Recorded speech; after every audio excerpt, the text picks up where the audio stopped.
দুনিয়ার ভিতরে যত জিনিস সৃষ্টি করেছি, যত মাখলুকাত সৃষ্টি করেছি, এই সমস্ত মাখলুকাত গুলো তোমাদের সেবা যত্ন করার জন্য, গাছপালা আমাদের উপকারের জন্য, তরুলতা আমাদের উপকারের জন্য, পাখপাখালি আমাদের উপকারের জন্য, গরু ছাগল আমাদের উপকারের জন্য, পৃথিবীর যত কিছু দেখতেছেন চন্দ্র সূর্য আমাদের উপকারের জন্য। বলেন তো এর মধ্য থেকে কোন একটা জিনিস আল্লাহ তাআলার উপকারে আসেনি? চন্দ্র যদি পৃথিবীতে না থাকে আল্লাহ তাআলার কোনো ক্ষতি হবে না, সূর্য যদি না থাকে ক্ষতি হবে না, পৃথিবীর কোনো জিনিস যদি না থাকে আল্লাহ তাআলার ক্ষতি হবে না। তাহলে এই সব জিনিসগুলো আল্লাহ পাক রব্বুল আলামিন বানাইছেন মানুষের জন্য। তাহলে মানুষের সেবার জন্য এত এত জিনিস বানাইলেন, এটা কি এমনিতেই বানাইছেন নি? আমরা যে বিভিন্ন কোম্পানির ভিতরে চাকরি করি, উচ্চ পদস্থ একটা পদের ভিতরে যখন একজন লোককে নিয়োগ দেওয়া হয়, উচ্চ পদস্থ পদের ভিতরে লোক নিয়োগ দেওয়ার পর তার জন্য বিভিন্ন সুবিধা দেওয়া হয়। কোম্পানির পক্ষ থেকে গাড়ি দেওয়া হয়, কোম্পানির পক্ষ থেকে কোয়ার্টার দেওয়া হয়, দারোয়ান দেওয়া হয়, ড্রাইভার দেওয়া হয়, বাবুর্চি দেওয়া হয়। এরপরে এই যে কোম্পানি আপনার পিছনে লক্ষ লক্ষ, আলহামদুলিল্লাহ, দারুর রহমা মাদ্রাসা ও এতিমখানা এর উদ্যোগে আয়োজিত আজকের এই দ্বিতীয় বার্ষিক বিশাল ওয়াজ মাহফিলের সম্মানিত সভাপতি মুআজ্জাজ মুকাররম উলামায়ে কেরাম, শ্রদ্ধাভাজন মুরব্বিয়ানে কেরাম, কলিজার টুকরা যুবক ভাইরা, কচিকাচা সোনামণিরা, পর্দার অন্তরালে অবস্থানরত সম্মানিত শ্রদ্ধেয় মা ও বোনেরা, মহান রব্বুল আলামিনের দরবারে শুকরিয়া জ্ঞাপন করছি যিনি আমাদেরকে এরকম বরকতময় মুবারক একটি মজলিসে আসার, বসার, কোরআন এবং সুন্নাহর আলোচনা শোনার জন্য তৌফিক দান করেছেন। এই জন্য আল্লাহ তাআলার কাছে শুকরিয়া তান হৃদয়ের গভীর থেকে ইশক এবং মুহাব্বতের সাথে, ভালোবাসার সাথে আল্লাহ তাআলার কৃতজ্ঞতা আদায় করি, আলহামদুলিল্লাহ। সময় সংক্ষিপ্ত, অনেক আলোচক বৃন্দ রয়েছেন, সংক্ষিপ্ত ভাবে কিছু কথা বলার চেষ্টা করব এবং সকলের কাছে অনুরোধ করব কথাগুলো একটু মনোযোগ দিয়ে শুনে বোঝার চেষ্টা করবেন, আমলের নিয়তে শোনার চেষ্টা করবেন। পবিত্র কোরআন থেকে আয়াতের একটা অংশ, রাসূল সাল্লাল্লাহু আলাইহি সাল্লামের অসংখ্য হাদিস থেকে ছোট্ট একখানা হাদিস তেলাওয়াত করেছি। আল্লাহ পাক রব্বুল আলামিন যদি তৌফিক দান করে এরই আলোকে সংক্ষিপ্ত ভাবে কিছু কথা বলার চেষ্টা করব। আল্লাহ পাক রব্বুল আলামিন দুনিয়ার ভিতরে আমাদেরকে সর্বশ্রেষ্ঠ মাখলুকাত হিসেবে দুনিয়ার ভিতরে প্রেরণ করেছেন, পাঠাইছেন, এবং পৃথিবীর ভিতরে অসংখ্য বই পুস্তক, অসংখ্য কিতাব গ্রন্থ লেখা হয়েছে, লিপিবদ্ধ করা হয়েছে। এমন কোন কিতাব, এমন কোন গ্রন্থ পৃথিবীর ভিতরে নেই যেই গ্রন্থকে নিয়ে হাজার হাজার বই লেখা হয়েছে। শুধুমাত্র একটি গ্রন্থ, একটি কিতাব, যেই কিতাবকে নিয়ে পৃথিবীর ভিতরে, সারা পৃথিবীর ভিতরে যত ভাষা আছে সমস্ত ভাষায় হাজার হাজার বই পুস্তক লেখা হয়েছে, ব্যাখ্যার ব্যাখ্যা লেখা হয়েছে। আর এই কিতাবের নাম কি? আল কোরআন। কোরআন এটা এমন একটা কিতাব, এই কিতাব নিয়ে কোরআনের ব্যাখ্যা পৃথিবীর ভিতরে অসংখ্য, অগণিত, এমন কোন ভাষা নেই যে ভাষায় কোরআনের ব্যাখ্যা, কোরআনের তাফসীর, কোরআনের বিশ্লেষণ লেখা হয়নি। এই বিশ্লেষণেরও বিশ্লেষণ লেখা হয়েছে। এবং এই পৃথিবীর ভিতরে যত বড় সাহিত্যিক, কবি এবং যত বড় স্কলার, পণ্ডিত হোক, যে সকল সাহিত্যিকেরা বই পুস্তক লিখেছেন তাদের বইয়ের ভূমিকার ভিতরে একটা কথা লেখেন, আমি যেই বইটি লিখেছি, লিপিবদ্ধ করেছি, এর ভিতরে ভুল ত্রুটি থাকতে পারে, স্বাভাবিক। যদি কোনো ভুল ত্রুটি থাকে আমাদেরকে জানিয়ে দিবেন, অবহিত করবেন, পরবর্তী সংস্করণে আমরা তা সংশোধন করে নিব। কথা বলেন ঠিক কিনা? কিন্তু পৃথিবীর ভিতরে একমাত্র কিতাব, এই কিতাবের শুরুতেই কিতাবের যিনি কিতাব পাঠাইছেন, যার কালাম, উনি এই কিতাবের শুরুতে একেবারে সূরা বাকারার শুরুতেই বলছেন লা রাইবা ফি, এটা এমন একটা কিতাব, এই কিতাবের ভিতরে সন্দেহের কোনো অবকাশ নেই। এবং 1450 বছর আগে এই কিতাব পৃথিবীর বুকে আল্লাহ তাআলা অবতীর্ণ করেছেন। সেই 1450 বছর যাবত এই কিতাবের ভিতরে একটা চ্যালেঞ্জ আল্লাহ তাআলা দিয়ে দিয়েছেন এবং বলেছেন,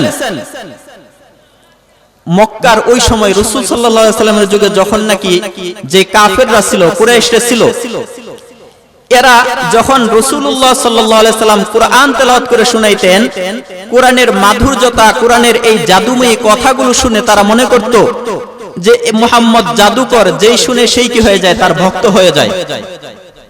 এজন্য তাকে কেউ জাদুকর বলেছেন, কেউ নিজে থেকে মন গড়া কোরআন বানাইছে এই কথা বলেছেন, বিভিন্ন রকম মন্তব্য তারা করেছে এবং বলেছে যে মুহাম্মদ একজন মানুষ, মুহাম্মদ এগুলো নিজের মন গড়া, নিজে থেকে রচিত করেছে, রচনা করেছে।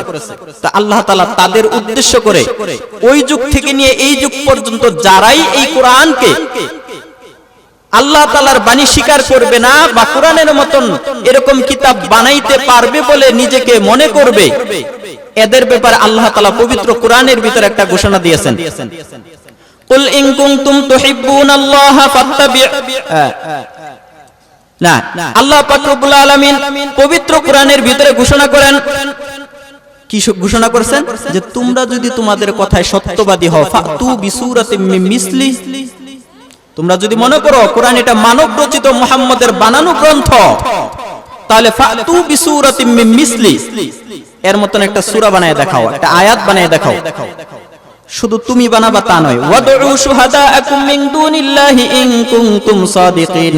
পৃথিবীর ভিতরে যত স্কলার রয়েছে, পণ্ডিত রয়েছে, সাহিত্যিক রয়েছে, আরবি ভাষায় অভিজ্ঞ যতগুলো মানুষ রয়েছে, এই সারা পৃথিবীর সমস্ত স্কলার, পণ্ডিত এবং সাহিত্যিকদেরকে তোমরা একত্রিত করো, সকলে মিলে পরামর্শ করে একটা সূরা বানানোর চেষ্টা করো, দেখো পারো কিনা। আল্লাহ তাআলা ঘোষণা করেছেন, চ্যালেঞ্জ দিয়েছেন, যদি পারো এরকম একটা সূরা বানাও। এরপর আল্লাহ তাআলা পরের আয়াতের ভিতরে বলতেছেন, তোমরা পারবে না, ফাইন লাম তাফআলু ফাত্তাকুন নারাল্লাতী ওয়াকুদুহান নাসু ওয়াল হিজারা। আল্লাহ পাক রব্বুল আলামিন বলেছেন যে তোমাদেরকে সূরা বানানোর ওপেন চ্যালেঞ্জ করলাম, যদি পারো একটা বানায় দেখাও, কিন্তু তোমরা পারবে না। আর যদি নাই পারো তাহলে ফাত্তাকুন নারাল্লাতী, সেই আগুনকে ভয় করো যে আগুনের ইন্ধন লাকড়ি হবে, ফাত্তাকুন নারাল্লাতী ওয়াকুদুহান নাসু ওয়াল হিজারা, যেই আগুনের, যেই জাহান্নামের আগুনের ইন্ধন লাকড়ি হবে মানুষ এবং পাথর। এবং আল্লাহ পাক রব্বুল আলামিন মহাগ্রন্থ আল কোরআনের অন্য এক জায়গার ভিতরে ঘোষণা করেন, কুল্লা ইন ইজতামাতিল ইনসু ওয়াল জিন্নু আলা আইয়াতু বিশু আলা আইয়াতু, ও রব্ব, আল্লাহ পাক রব্বুল আলামিন ওই আয়াতের বিষয়ে ঘোষণা করেন, ও দুনিয়ার যত জিন এবং মানব সম্প্রদায় রয়েছে, তোমরা যদি এই কোরআনের মতন সূরা বানাইতে পারো, তাহলে বানিয়ে দেখাও, কিন্তু তোমরা পারবা না। সারা পৃথিবীর সমগ্র জিন্নাতের ভিতরে যারা স্কলার রয়েছে, পণ্ডিত এবং সাহিত্যিক রয়েছে, আরবি ভাষার যত অভিজ্ঞ মানুষ রয়েছে, এরা সকলে মিলে যদি তোমরা চেষ্টা করো, তাহলে এই কোরআনের মতন কোন সূরা তোমরা বানিয়ে দেখতে পারবা না। ইতিপূর্বে অনেকে চেষ্টা করেছিল। ইবনে মুকান্নি দ্বিতীয় শতাব্দীর অত্যন্ত বড় একজন পণ্ডিত, স্কলার, আরবি ভাষায় অত্যন্ত মহারত, অভিজ্ঞতা ছিল। মানুষ তাকে অত্যন্ত শ্রদ্ধা করত এবং মনে করত তার চাইতে দ্বিতীয় শতাব্দীতে তার চাইতে বড় পণ্ডিত আরবি সাহিত্যিক কেউ ছিল না। তাকে মানুষ এমন পাম দিছে, পাম দিয়ে একবারে বাঁশের আগায় উঠে ফেলছে এবং তাকে বলছে যে আপনি পারবেন কোরআনের মতন একটা কিতাব বানাইতে। তখন বলছে, ঠিক আছে, তোমরা যেহেতু বলতেছো আমি কোরআন বানাবো, তবে আমার 1 বছরের সময় দিতে হবে এবং এই 1 বছরের যাবতীয় ব্যয় ভার, আমার ফ্যামিলির সমস্ত খরচ তোমাদেরকে বহন করতে হবে। ঠিক আছে, আপনি যা বলবেন সমস্ত ব্যয় ভার আমরা বহন করব। ওনাকে একটা নীরব রুমের ভিতরে, নিরবিচ্ছিন্ন পরিবেশের ভিতরে, ওনার এক রুমের ভিতরে জায়গা দিয়ে দেওয়া হলো। সেখানে লেখার সমস্ত সরঞ্জাম এবং তার যাবতীয় সকল ব্যবস্থাপনা সেখানে করে দিলেন। করে দেওয়ার পর সেখানে উনি কোরআনের মতন কোন সূরা লেখার জন্য চেষ্টা করতেছেন। 6 মাস পর্যন্ত চেষ্টা করেছে। 6 মাস পর্যন্ত, এই 6 মাসের পর যারা উনাকে কোরআনের মতন কিতাব লেখার জন্য কি করেছে, হায়ার করেছে, উনারা চিন্তা করলো যে 6 মাস পর্যন্ত সময় হয়ে গেল, দেখি কি লিখছে। তো যাওয়ার পরে দেখে যে উনি যেই রুমের ভিতরে ছিলেন, এই রুমের পিছনে শুধু কাগজের স্তূপ পড়ে আছে, কাগজগুলো দলা করে পিছনের দিকে নিক্ষেপ করে রাখছে এবং গভীর চিন্তার ভিতরে কলম নিয়ে মগ্ন আছে, কিন্তু কিছুই লিখতে পারেনি। জিজ্ঞাসা করলো কতটুকু অগ্রসর হয়েছেন, বলল যে আমার দ্বারা সম্ভব নয়। আমি যখনই চেষ্টা করি কোরআনের মতন কোন আয়াত, কোন শব্দ বানাইতে এবং দুই একটা লিখি, লেখার পর মনে হয় যে না, এটা কোরআনের ধারা কাছেও নাই, তা আমার দ্বারা সম্ভব নয়, আমাকে মাফ করেন। ফয়জি নামক আরেকজন সাহিত্যিক রয়েছে, উনি একটা কিতাব লিখছিলেন সাওয়াতিউল ইলহাম। এই কিতাবটাকে সাহিত্যের এত উচ্চাঙ্গনের মনে করা হয়, ওই যুগের মানুষেরা এবং পরবর্তী যুগের মানুষেরা মনে করে আরবি ভাষার ভিতরে সবচেয়ে সাহিত্যপূর্ণ অলংকারপূর্ণ ভাষার ভিতরে এটা লেখা হয়েছে। এর চাইতে অলংকারপূর্ণ ভাষায়, অত্যন্ত সাহিত্যপূর্ণ ভাষায় ইতিপূর্বে কেউ কিতাব লেখে নাই। এই একমাত্র সাওয়াতিউল ইলহাম কিতাবটাই কোরআনের মোকাবেলা করার জন্য, কোরআনের মোকাবেলা করতে পারবে। কিন্তু এই ফয়জি নিজেই ওনাকে যখন কোরআন সম্পর্কে জিজ্ঞাসা করেছে, কোরআন সম্পর্কে আপনার অভিমত কি, বিভিন্ন মানুষ বলে যে আপনার এই সাওয়াতিউল ইলহাম কিতাবটি কোরআনের কি করবে, মোকাবেলা করার মতন সামর্থ্য রাখে, ভাষা সাহিত্যের দিক থেকে, অলংকারের দিক থেকে কোরআনের মোকাবেলার সামর্থ্য রাখে। তা আপনার কি অভিমত? উনি একটা দামি কথা বলেছিলেন। কি দামি কথা বলেছিলেন? লা হাদ্দালি মাহামিদা, কোরআন এমন একটি কিতাব, কালামুল্লাহি, লা হাদ্দালি মাহামিদা, কোরআন এটা এমন একটা কিতাব যেই কিতাবের প্রশংসার কোনো সীমানা নাই, এই কিতাবের প্রশংসা করে শেষ করা যাবে না। ওয়ালা আদ্দালি মাকারিমিহি, এবং এই কোরআনের যে মর্যাদা রয়েছে এই মর্যাদা গণনা করে শেষ করা সম্ভব নয়। ওমা উল্লা সাহিল লাহু, এবং এই কোরআন এমন একটা মহাসমুদ্র, এই সমুদ্রের কোনো তীর এবং কোনো গভীরতা নির্ণয় করা সম্ভব নয়। এমন একটা মহাগ্রন্থ আল কোরআন, এর সমকক্ষ পৃথিবীর ভিতরে কেউ বানাইতে পারেনি, সূরা আয়াত পারে নাই। দুই একজন চেষ্টা করছিল যে দেখি বানাইতে পারে না। মুসাইলামাতুল কাযযাব মিথ্যা নবুয়তের দাবি করেছিল, নাম তো অনেকেই জানেন। এই মুসাইলামাতুল কাযযাব মিথ্যা নবুয়তের, নিজেকে নবী দাবি করেছিল। সে সূরা ফিল বানাইছে। সূরা ফিল শুনাইব আপনাদেরকে। মুসাইলামাতুল কাযযাব সূরাতুল ফিল বানিয়েছিল। ওই সূরা ফিলটা সে কিভাবে লিখেছে? আল ফিলু মাল ফিল ওয়া মা আদরাকা মাল ফিল জামবুন ওয়াবিল ওয়া খুরতুমুন তাবিল। এর অর্থ আল ফিলু মাল ফিল, হাতি। এই হাতি কি জানোনি?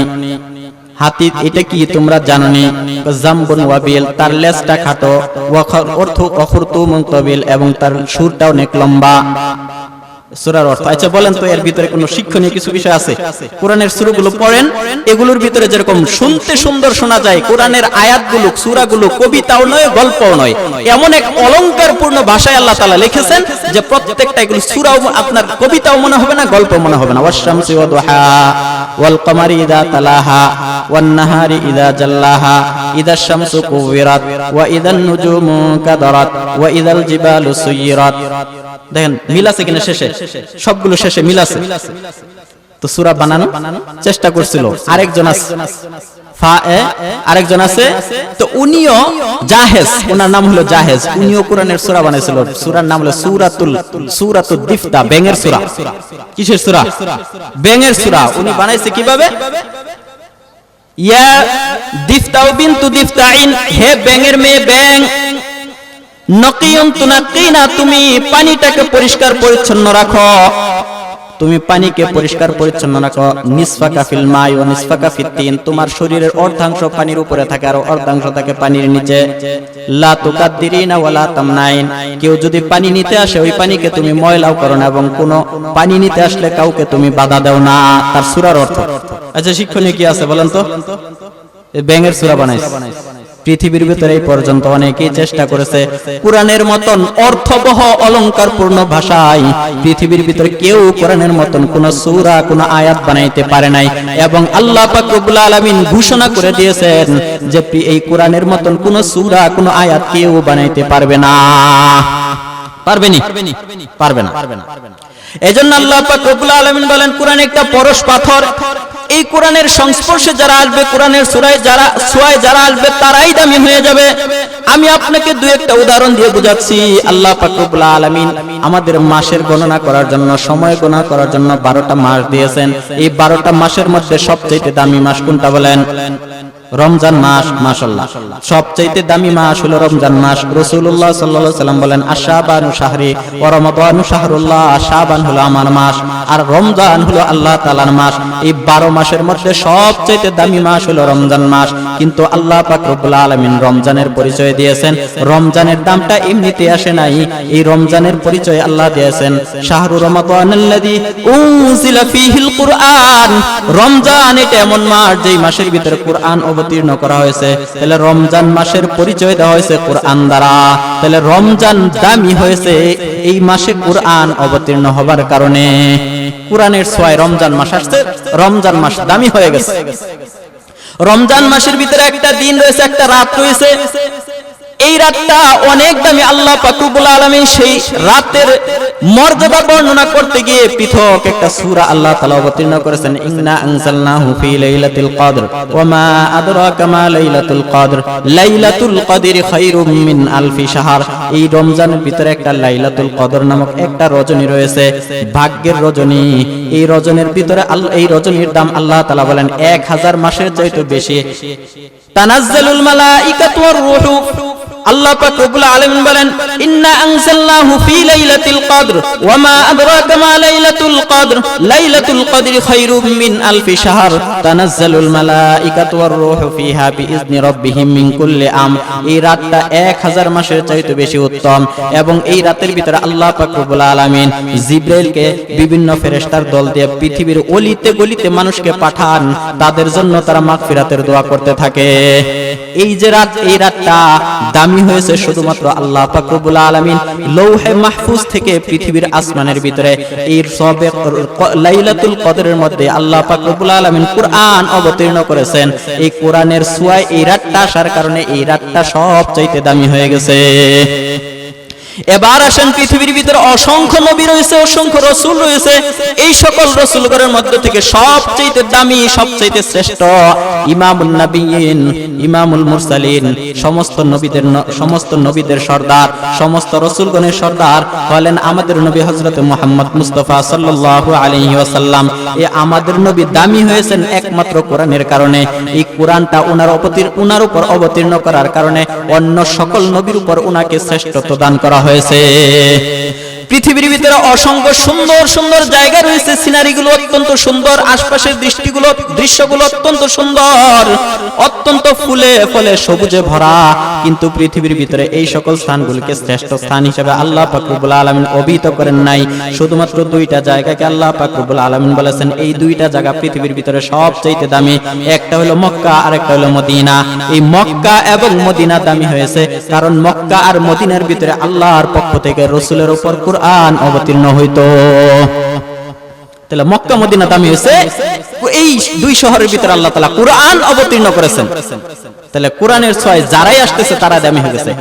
অসংখ্য ফেরেশতা আল্লাহ পাক রব্বুল আলামিন পৃথিবীর ভিতরে সৃষ্টি করেছেন, বানিয়েছেন। এই সকল ফেরেশতাগণের মধ্যে সবচেয়ে রইসুল মালায়েকা, সবচেয়ে দামি ফেরেশতা হলেন জিবরাইল আলাইহিস সালাতু ওয়াস সালাম। এই জিবরাইলের দাম আল্লাহ তাআলা বাড়াই দিয়েছেন কারণ সকল ফেরেশতাগণের মধ্য থেকে জিবরাইল এই কোরআনের আদান প্রদান করতেন। কোরআনের সংবাদ আল্লাহর পক্ষ থেকে রাসূল পর্যন্ত পৌঁছানোর কাজটা জিবরাইল করতেন। এই জন্য এই জিবরাইলের দাম আল্লাহ পাক রব্বুল আলামিন কোরআনের বদৌলতে বৃদ্ধি করে দিয়েছেন। আমার কথা বুঝতে কষ্ট হচ্ছে? তাহলে যারাই কোরআনের ছোঁয়ায় আসতেছে তারাই দামি হয়ে যাচ্ছে, তারাই দামি হয়ে যাচ্ছে। এবার বলেন, যারা কোরআনের ধারক বাহক, এই যে পৃথিবীর ভিতরে অসংখ্য উম্মত আছে, সমস্ত উম্মতগণের মধ্যে সর্বশ্রেষ্ঠ উম্মত কারা জানেন? উম্মতে মুহাম্মদীকে সর্বশ্রেষ্ঠ উম্মত বলা ঘোষণা করা হয়েছে পবিত্র কোরআনের ভিতরে। আল্লাহ তাআলা বলেন কুনতুম খায়রা উম্মাতিন উখরিজাত লিন-নাস, যে তোমরাই হলো সর্বশ্রেষ্ঠ উম্মত এবং তোমাদেরকে কুনতুম খায়রা উম্মাতিন উখরিজাত লিন-নাস, মানুষকে দাওয়াত দিয়ে অন্ধকার থেকে আলোর দিকে নিয়ে আসার জন্য তোমাদেরকে কি করা হয়েছে? তোমাদেরকে শ্রেষ্ঠত্ব দেওয়া হয়েছে এবং কোরআন তোমাদের উপর অবতীর্ণ করা হয়েছে। তাহলে আল্লাহ পাক রব্বুল আলামিন এই উম্মতকে শ্রেষ্ঠত্ব দান করেছেন, উম্মতকে শ্রেষ্ঠ উম্মত বানাইছেন। কোরআনের ছোঁয়ার ভিতরে যারাই আসবে এরাই কি হয়ে যায়? দামি হয়ে যায়। পৃথিবীর ভিতরে আল্লাহ পাক রব্বুল আলামিন যতগুলো জিনিস সৃষ্টি করেছেন এবং আমরা মানুষেরা যে সকল জিনিস বানাই এগুলোর পিছনে একটা উদ্দেশ্য আছে না নাই? কথা বলেন, আছে না নাই? আমি সাধারণত এই কথাটা বললে দুই একটা জিনিস উদাহরণ দেই। এখানে আমাদের চোখের সামনে বাল্ব আছে না নাই? এই বাল্ব যিনি বানাইছেন ওনার উদ্দেশ্য ছিল কি?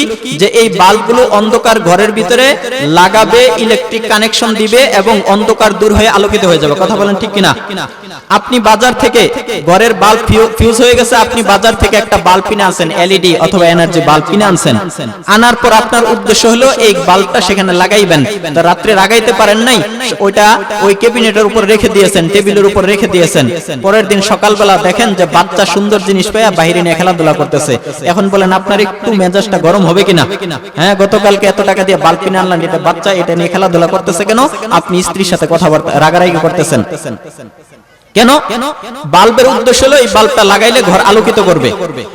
এখন আপনি বাল্বটা নিয়ে নিলেন, এরপরে ঘরের ভিতরে লাগাইলেন।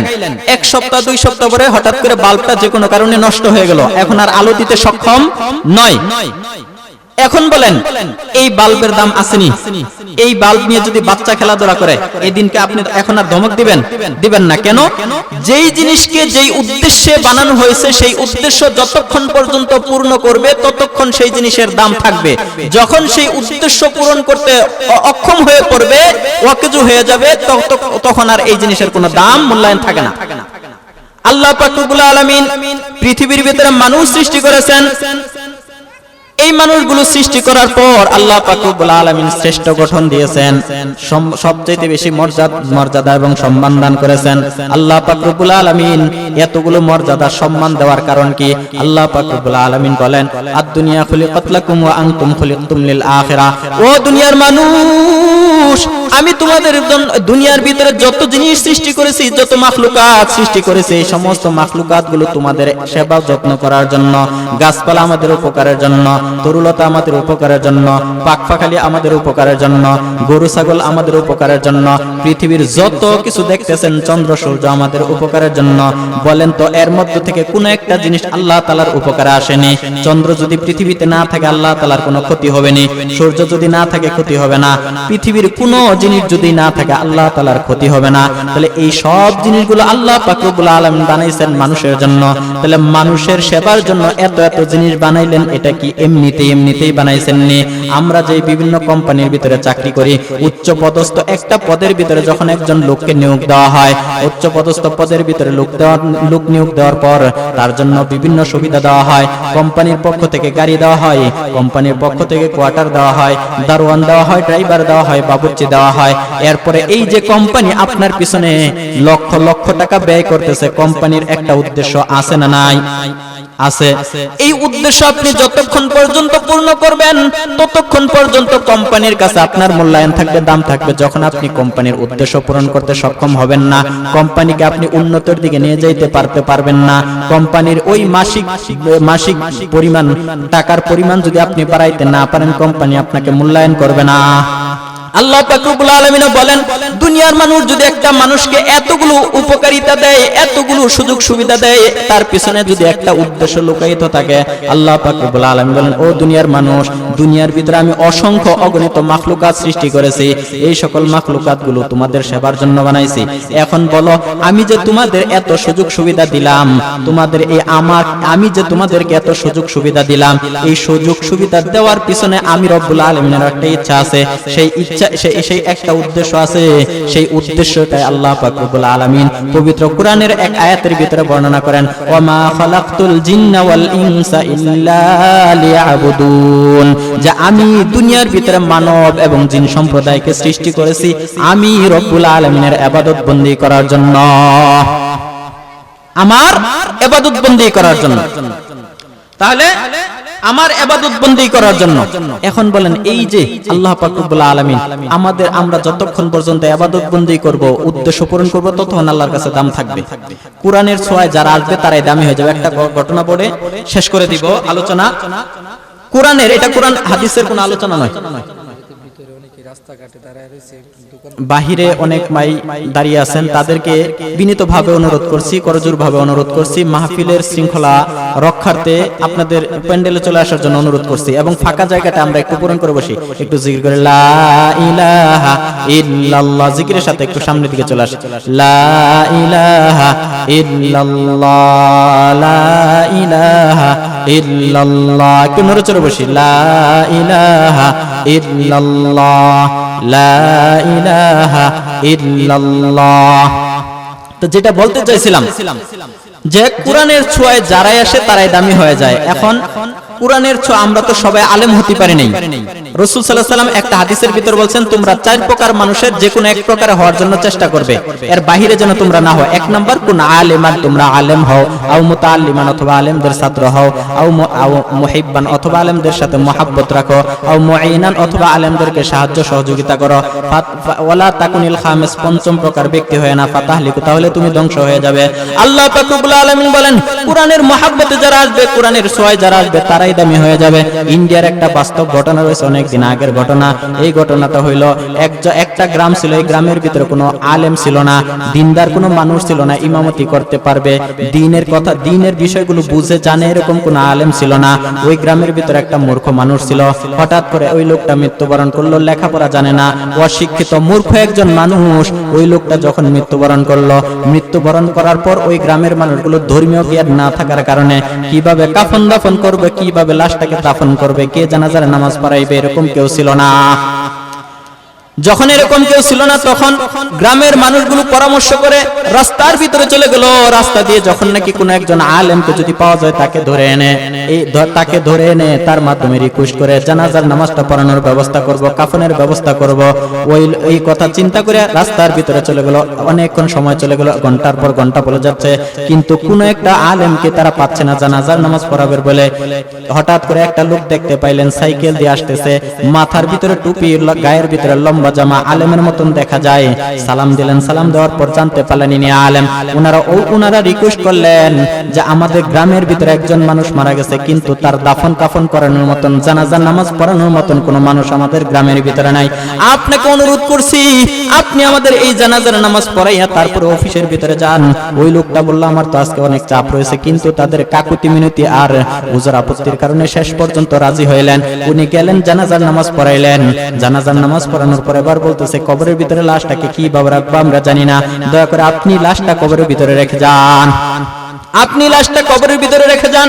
ওই লোকটা তাদের অনুরোধে কবরের ভিতরে নামলেন, লাশটা কবরের ভিতরে রাখলেন। কবরের ভিতরে রাখার পর হঠাৎ কবরের ভিতরে রাখার পর দাফন কাফন সম্পন্ন হয়ে গেল। ওই লোকটা অফিসের ভিতরে চলে গেলেন, কিন্তু অফিসের অত্যন্ত গুরুত্বপূর্ণ কিছু পেপার, কাগজ তার পকেটের ভিতরে ছিল। অফিসে যাওয়ার পর হঠাৎ করে পকেটে হাত দিয়ে দেখে সেই কাগজগুলো আর নাই, সেই কাগজগুলো আর নাই। লোকটা চিন্তা করতে লাগলো, কাগজগুলো কোথায় গেল। হঠাৎ মনে হইলো কবরের ভিতরে লাশ শোয়ানোর জন্য আমি যখন উপর হয়েছিলাম, হয়তোবা ওই সময় ওই কাগজগুলো কবরের ভিতরে পড়ে গিয়েছে। রাস্তা দিয়েও খুঁজতে না, শেষ পর্যন্ত গ্রামের ভিতরে উপস্থিত হইলেন। মানুষদেরকে বললেন, আমার অফিসের অত্যন্ত গুরুত্বপূর্ণ কিছু কাগজ এই কবরের ভিতরে হয়তোবা পড়ে গিয়েছে, এগুলো অত্যন্ত জরুরি না হলেই নয়। তখন পরামর্শ করলেন কি করা যায়। উলামায়ে কেরামকে ডাকলেন, ডাকার পর চিন্তা করলেন, বললেন যে কবরটাকে খনন করা যাবে কিনা। তারা সিদ্ধান্ত দিলেন, ঠিক আছে, জরুরতের কারণে কবরটা খনন করা হোক। কবরটা খনন করলেন। কবরটা খনন করার পর তারা আশ্চর্য হয়ে গেলেন, কিছুক্ষণ পূর্বে যেই লোকটাকে দাফন করা হয়েছে, এই লোকটার কবরের ভিতরে বিভিন্ন রকম ফুল এবং সুগন্ধিতে ভরপুর। আশ্চর্য হয়ে গেলেন, কিছুক্ষণ আগে দাফন করে গেলাম, কিছুক্ষণ আগে দাফন করার পর এখন কবরের ভিতরে ফুল আর সুগন্ধিতে ভরপুর। এবার ওই আলেমের ভিতরে একটা কৌতূহল জাগলো, এই লোকটা তো মূর্খ ছিল, আলেমও ছিল না, কিন্তু কি এমন আমল করত যে আমলের কারণে কবরে লাশ রাখার সাথে সাথে তার কবরটাকে জান্নাতের বাগান বানায় দেওয়া হয়েছে, জান্নাতি ফুল তার কবরের ভিতরে লিখে দেওয়া হয়েছে। এই রহস্য বের করা দরকার। এই কথা চিন্তা করে অফিসে না গিয়ে ওই লোকটা ওই লোকের বাড়িতে চলে গেলেন। আওয়াজ দিলেন বাইরে থেকে, আসসালামু আলাইকুম, ঘরের ভিতরে কেউ আসেননি। ঘরের ভিতরে কোনো পুরুষ মানুষ ছিল না, তার মেয়ে একটা ঘরের ভিতরে ছিল। ওই লোকটা ঘরের বাহির থেকে আওয়াজ দিয়ে জিজ্ঞাসা করলো, আর কেউ আসেনি? কয় না, আমি ছাড়া আর ঘরের ভিতরে কেউ নাই। তো আমি আসছি আপনার কাছে একটা প্রশ্ন করার জন্য, আপনার আব্বা এমন কি আমল করতেন যে আমলের কারণে কবরের তার লাশ রাখার সাথে সাথে কবরটাকে ফুলে ভরপুর করে দেওয়া হয়েছে?